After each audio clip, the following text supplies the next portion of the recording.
Hello class 8 के student, तो कैसे हैं आप लोग। आज हम लोग करने वाले हैं एक्सरसाइज 11 बी का इंट्रोडक्शन। ठीक है, आज हम लोग क्या करने वाले हैं, एक्सरसाइज 11 बी का इंट्रोडक्शन। तो देखिए आज का हमारा क्या गोल है। आज का हमारा गोल है कि calculating compound interest by using formula. हम लोग फार्मूले की मदद से कंपाउंड इंटरेस्ट निकालेंगे। ठीक है, हम लोग फार्मूले की मदद से कंपाउंड इंटरेस्ट निकालेंगे। उसके बाद देखिए क्या है, application of compound interest formula. ठीक है, उसके बाद जो कंपाउंड इंटरेस्ट का फार्मूला जो मैं आप लोगों को बताऊंगा आगे, उसका एप्लीकेशन क्या है, इसके बारे में आज हम लोग पूरा इंट्रोडक्शन पार्ट करेंगे। ठीक है,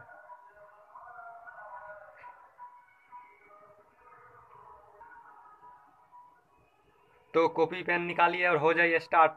लेट्स गेट स्टार्टेड।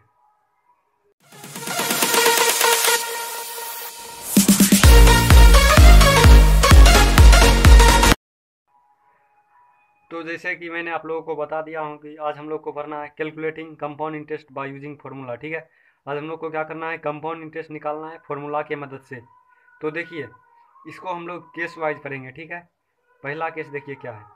पहला केस में कि when the interest is compounded annually. ठीक है, जब इंटरेस्ट जो है वो कंपाउंडेड एनुअली हो, मतलब एनुअल के रूप में हो हमारा क्या, कंपाउंड इंटरेस्ट। ठीक है, तो उससे हम लोग को निकालना है क्या, अमाउंट। तो उसका फॉर्मूला क्या हो जाएगा, ए बराबर पी इंटू 1 + r/100 के पावर एन। ठीक है, क्या हो जाएगा, अमाउंट बराबर क्या हो जाएगा, P into 1 + r/100 power 1 power N, one नहीं पावर एन। ठीक है, जहाँ पर देखिए ए क्या है, अमाउंट है, उसके बाद पी क्या है, प्रिंसिपल है, आर क्या है, रेट है, रेट परसेंट। जब रेट परसेंट है तो अगर परसेंट हटेगा तो नीचे क्या आ जाएगा, 100। ठीक है, यहाँ पर देखिए इस फॉर्मूला में है, यहाँ पर परसेंट नहीं होगा। ठीक है, यहाँ पर देखिए परसेंट नहीं दिया हुआ है, तो क्या है r/100, क्योंकि अगर परसेंट हटेगा तो 100 हो जाएगा। और देखिए n क्या है, टाइम है हमारा। ठीक, टाइम है हमारा। अब देखिए इस फॉर्मूले की मदद से हम लोग जो है एक्सरसाइज का प्रॉब्लम करेंगे। ठीक है, यह फॉर्मूला क्या आप लोगों को क्लियर है। आप लोग अगर चाहते हैं तो इस फॉर्मूला को नोट कर लें, यह फॉर्मूला का बहुत इंपॉर्टेंट है आगे एक्सरसाइज बनाने में, इस फॉर्मूला का बहुत मदद चाहिए। ठीक है, तो अब है हमारा केस 2। ठीक है, अब है हमारा केस 2। देखिए केस 2 में क्या करा है कि when interest is compounded annually but rate are different for different years. ठीक है, क्या करा है कि जब जो है इंटरेस्ट क्या है, कंपाउंड, तो जब हमारा इंटरेस्ट क्या है, कंपाउंड एनुअली है, इंटरेस्ट तो हमारा कंपाउंड एनुअली है, लेकिन रेट क्या है हमारा, रेट है डिफरेंट। ठीक है, डिफरेंट ईयर्स के लिए रेट डिफरेंट हो जाता है। जैसे कि कोई एग्जांपल हम लोग ले लेते हैं कि हम लोग को 2 साल दिया हुआ है। ठीक है, पहले साल में रेट है 5%, उसके बाद दूसरे साल में हो जाता है 10%। तो उन दोनों को हम लोग अलग अलग निकालेंगे इस फॉर्मूला की मदद से। ठीक है, तो देखिए हम लोगों ने क्या मान लिया, लेट टाइम मान लिया हम लोगों ने 2 ईयर्स। ठीक है, टाइम हम लोग मान लिए 2 ईयर्स। आप लोग 3 4 जितना दिया रहेगा क्वेश्चन में वैसे बना सकते हैं। ठीक है, तो देखिए ये क्या हो जाएगा, ए बराबर हो जाएगा रुपीज़, क्या है रुपीज़, ये हो जाएगा हमारा principal P into 1 + r/r1, 1 + r1/100। ठीक है, 1 + r1/100 इंटू 1 + r2/100। ठीक है, देखिए ये r1 r2 क्या है, rate percent for first year है r1, और r2 क्या है, rate percent for second year. ठीक है, r2 क्या है, rate percent for second year, और r1 क्या है, rate percent for first year.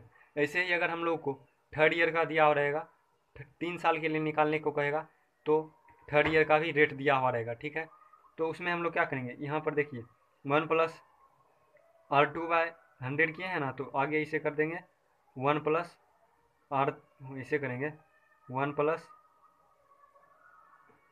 r3/100। ठीक है, ऐसे ही 4 5 जितना रहेगा उतना करते जाएंगे। ठीक है, ये देखिए क्या आप लोगों ने इस केस को समझ लिया है। मैंने सिर्फ यहाँ पर 2 ईयर के लिए लिया है, तो ये r1 और r2 है। अगर आप लोग 3 ईयर के लिए लीजिएगा तो वो r3 हो जाएगा, r4, ऐसे ही करके आप लोग निकाल सकते हैं। ठीक है,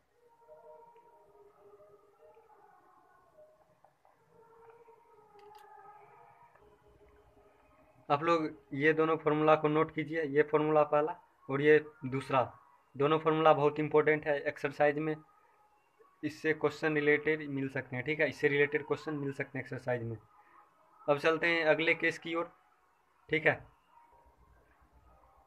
तो ये देखिए केस थ्री में क्या कर रहा है, when interest is compounded annually but time is in fraction, ठीक है। टाइम किस में रहेगा, फ्रैक्शन में रहेगा, और इंटरेस्ट क्या है, इंटरेस्ट तो हमारा कंपाउंडेड एनुअली ही है, ठीक है। तो देखिए हम लोग सपोज कर लेते हैं कि एक टाइम है कितना, 1/2/5 ईयर्स, ठीक है, 1/2/5 ईयर्स, ठीक है। तो देखिए ये क्या हो जाएगा, ये हो जाएगा अमाउंट बराबर क्या हो जाएगा, principal into 1+r/100 into 1+2/5 into r/100। ऐसा क्यों हुआ, देखिए यहाँ 2/5 इंटू आर क्यों हुआ, क्योंकि ये जो होल है 2/5 जो है, इसे हम लोग आर के साथ क्या कर दिए हैं, मल्टीप्लाई, ठीक है, इसे हम लोग कर दिए हैं आर के साथ मल्टीप्लाई। और मान लीजिए कि अगर यहाँ पर 2 रहता, ठीक है, तो यहाँ पर 2 रहता, तो देखिए यहाँ जो पावर 1 आया है यहाँ पर 2 आ जाता, ठीक है। जब यहाँ पर 2 रहता तो यहाँ पावर क्या हो जाता, 2, ठीक है। तो आप लोग ये फॉर्मूला भी नोट कर लीजिए, ये फॉर्मूला भी इम्पोर्टेंट है, ठीक है।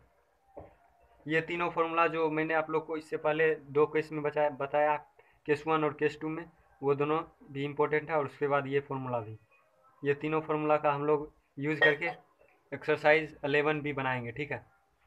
तो अब देखिए ये प्रिंसिपल इसका क्या है और इससे कैसा क्वेश्चन हम लोग को मिल सकता है, ठीक है। प्रिंसिपल से रिलेटेड भी क्वेश्चन बहुत सारे हैं इस एक्सरसाइज में। देखिए इसमें पहला प्रिंसिपल क्या है, इसका पहला प्रिंसिपल है कि इंक्रीज और डिक्रीज इन पॉपुलेशन। आपको ऐसा क्वेश्चन दिख सकता है जिसमें कि कहेगा कि पॉपुलेशन में किस रेट से इंक्रीज हो रहा है और कितना इंक्रीज हो रहा है, ये सब आप लोग को पूछा जा सकता है, ठीक है। और देखिए ये भी है, दूसरा क्या है, growth of bacteria when the rate growth is known.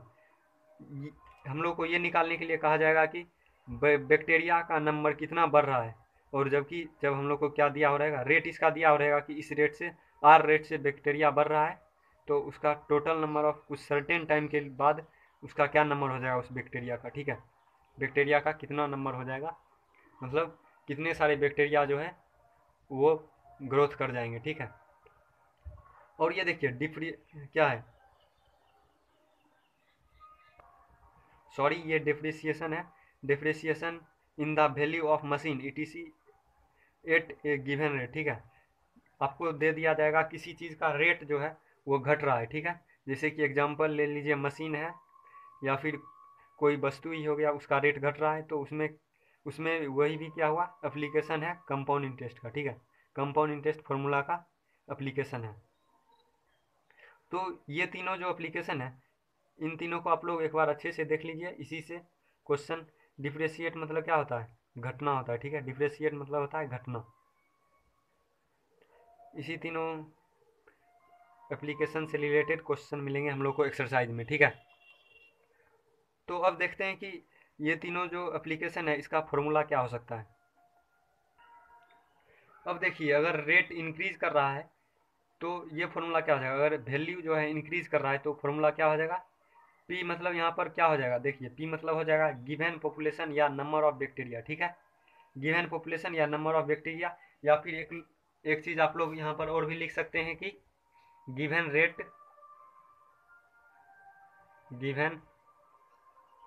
Rate of machine, ठीक है, आप लोग ये भी लिख सकते हैं गिवन रेट ऑफ मशीन।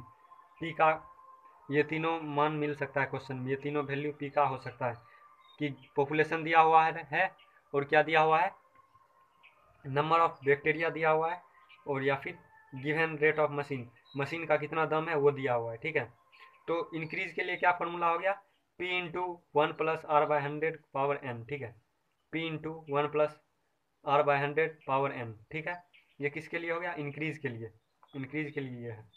तो देखिए आर जहाँ पर क्या हो जाएगा, rate of growth of population या फिर बैक्टीरिया, ठीक है, rate of growth of population या फिर बैक्टीरिया, ठीक है। या फिर ये भी हो सकता है रेट ऑफ डिक्रीज या डिप्रेशिएट ऑफ मशीन, मतलब ये पॉपुलेशन का ग्रोथ रेट भी हो सकता है आर, या फिर बैक्टीरिया का ग्रोथ रेट भी हो सकता है आर, ठीक है। उसके बाद जो है ये आर और क्या हो सकता है, ये मशीन का डिप्रेशिएट मतलब डिक्रीज रेट ऑफ मशीन हो सकता है, ठीक है। और एन क्या है, ये जो एन है ये तो टाइम है, ये तो हम लोगों ने पहले ही जान लिए हैं, ठीक है। तो देखिए डिक्रीज का फॉर्मूला क्या है, डिक्रीज वैल्यू के लिए है, डिक्रीज वैल्यू कहिए या डिप्रेशिएट वैल्यू, इसका फॉर्मूला है P इंटू 1+R/100। अगर इंक्रीज हो रहा है तो प्लस कर दीजिए, डिक्रीज हो रहा है तो क्या कर दीजिए माइनस, ठीक है। इंक्रीज हो रहा है तो प्लस कर दीजिए, डिक्रीज हो रहा है तो माइनस कर दीजिए। यह फॉर्मूला जो है वो केस 1 वाले फॉर्मूला से मिलता है, ठीक है। केस 1 वाला फॉर्मूला याद कीजिए और ये दोनों आपको याद हो जाएगा, ठीक है। इंक्रीज है तो प्लस कर दीजिए, डिक्रीज है तो माइनस कर दीजिए, ठीक है। उम्मीद करता हूँ कि आप लोगों को ये जो मैंने पूरा इंट्रोडक्शन दिया है, एक्सरसाइज जो है, कितना एक्सरसाइज 11B का, आप लोगों को अच्छे से समझ में आ गया होगा, ठीक है। तो अगर आप लोग इसे नोट करना चाहें तो फॉर्मूला को नोट कर लीजिए, बहुत इंपॉर्टेंट है। अब होगी मुलाकात नेक्स्ट क्लास में, तब तक के लिए बाय।